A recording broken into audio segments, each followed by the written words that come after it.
Hi friends, మీకు ఈ video నచ్చితే లైక్ చేయండి, సబ్స్క్రైబ్ చేయండి. అక్షయ్ అవనిని ఇంటికి తీసుకొని వస్తూ ఉంటాడు. అది చూడగానే ఇంట్లో ఉన్న వాళ్ళందరూ ఒక్కసారిగా షాక్ అయిపోయి వాళ్ళ వైపు అలా చూస్తూ ఉండిపోతారు. ఇంతలో అక్కడున్న పల్లవి మాత్రం ఏంటి అవని అక్కనే తీసుకొని వస్తున్నాడు అని చెప్పేసి అనుకుంటూ ఉంటుంది. ఇంతలో అక్కడున్న పార్వతి మాత్రం అవని దగ్గరికి వెళ్ళి, ఏంటి అవని మళ్ళీ ఇంటికి ఎందుకు వచ్చావు, ఏం చేయడానికి వచ్చావు, నువ్వు మర్యాదగా ఇంట్లో నుండి బయటికి వెళ్ళిపో అని చెప్పేసి గట్టిగా కసురుతుంది. అది చూడగానే అక్కడున్న అవని మాత్రం ఏమీ మాట్లాడకుండా మౌనంగా చూస్తూ ఉండిపోతుంది. ఇంతలో అక్కడున్న ఆరాధ్య అమ్మని తీసుకొని వచ్చింది నాన్నే అని చెప్పేసి అంటూ ఉంటుంది.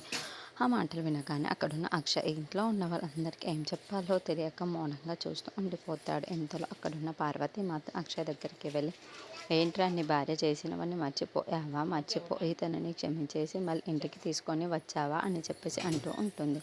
అయినా నీ భార్య చేసినవి చిన్న చిన్న తప్పులు ఏమీ కాదు అని చెప్పేసి అక్షయ్ని ఉంటుంది. ఆ మాటలు వినగానే అక్కడున్న అక్షయ్ మాత్రం, ఈరోజు ఆరాధ్య పుట్టినరోజు, ఇంట్లో ఎలాంటి గొడవలు జరగకూడదు, బర్త్డే పార్టీని చాలా గ్రాండ్గా జరపాలి అని నేను అనుకున్నాను. కానీ అది సాధ్యం కాలేదు.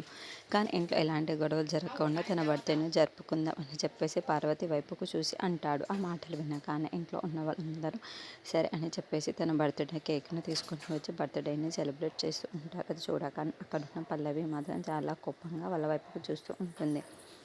అక్కడున్న పార్వతి ఏంటి ఇదంతా అని చెప్పేసి అనుకుంటూ ఉంటుంది. ఇంతలో అక్కడున్న కమల్, అవని, అక్షయ్ వాళ్ళందరూ చాలా సంతోషిస్తూ బర్త్డే కేక్ని కట్ చేయిస్తూ తినిపిస్తూ ఉంటారు. ఇంతలో అక్కడున్న అక్షయ్ అవని వైపుకు చూస్తూ ఉండిపోతుంది. అక్షయ్ కూడా అవని వైపు కల్లా చూస్తూ ఉండిపోతాడు. నన్ను ఎక్కడైనా అర్థం చేసుకుంటే చాలా బాగుంటుంది, నేను ఎలాంటి తప్పు చేయలేదు అని తనకి తెలియచేయాలి అని చెప్పేసి అవని అనుకుంటూ ఉంటుంది. ఇంతలో అక్కడున్న అక్షయ్ మాత్రం అవనిని చూసి, ఎందుకు అవని ఇంటికి దూరం అయిపోయి నాకు కూడా దూరం అయిపోయి ఇంటి వాళ్ళని ఇంట్లో ఉంచు